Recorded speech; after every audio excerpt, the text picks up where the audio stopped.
Shalom. Leo natamani kuzungumza nawe kuhusu nguvu ya chakula. Kumbuka tuko kwenye maombi ya kufunga. Chakula kina nguvu sana katika mwili ya mwanadamu, na chakula kina play role kubwa sana katika maisha ya mwanadamu ya kimwili pia na kiroho. Manake kimwili unahitaji chakula ili uwe na nguvu ya kuishi, na mwanadamu bila chakula hawezi kuishi.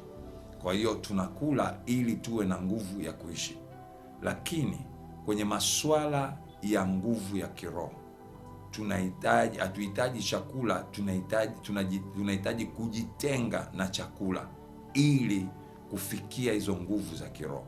Ndio kwa maana Kristo wakati alipobatizwa akapokewa Roho Mtakatifu, moja kwa moja Roho wa Bwana ilimtuma nyikani ili akapate nguvu za kiroho ambazo zitakazomsaidia katika safari yake.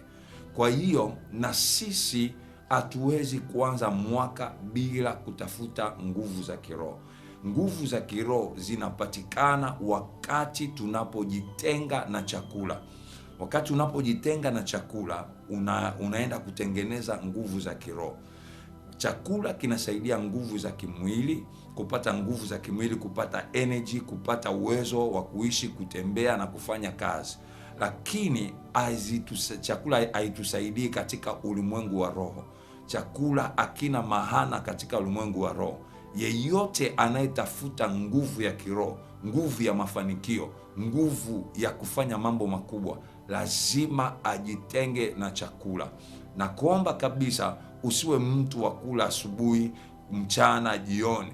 Kula mchana, jioni inaweza kuwa ni sifa kwako kwa ajili ya kupata afya ya kimwili. Ni kweli utakuwa na afya, lakini mtu ambaye hana maana, hana mafanikio, hana kitu chochote.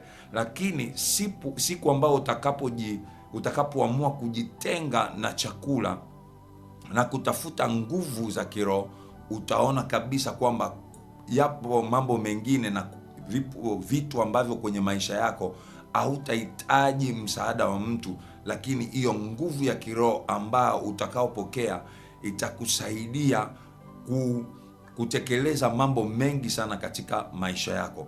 Kwa hiyo nakuomba sana upate kuja na kujiunga na sisi katika maombi ya kufunga. Naamini kabisa hautakuwa deceived. Mungu atakusaidia, Mungu atakuwezesha, neema ya Mungu itakusaidia. Utaona mambo mengi yatafanyika katika maisha yako. Kama miaka yote hii umeendelea kula, umeendelea kunywa, lakini haujaona mafanikio, jaribu hii mwezi upate kuachana kwanza na chakula, usimame, umtafute Mungu, uone kama Mungu atashindwa kukusaidia. Kwa hiyo nakuombea sana Mungu akupe nguvu na upate kuelewa hii message. Usimame, tumtafute Mungu kwa pamoja kwa ajili ya baraka zetu. Mungu akubariki sana. Amen.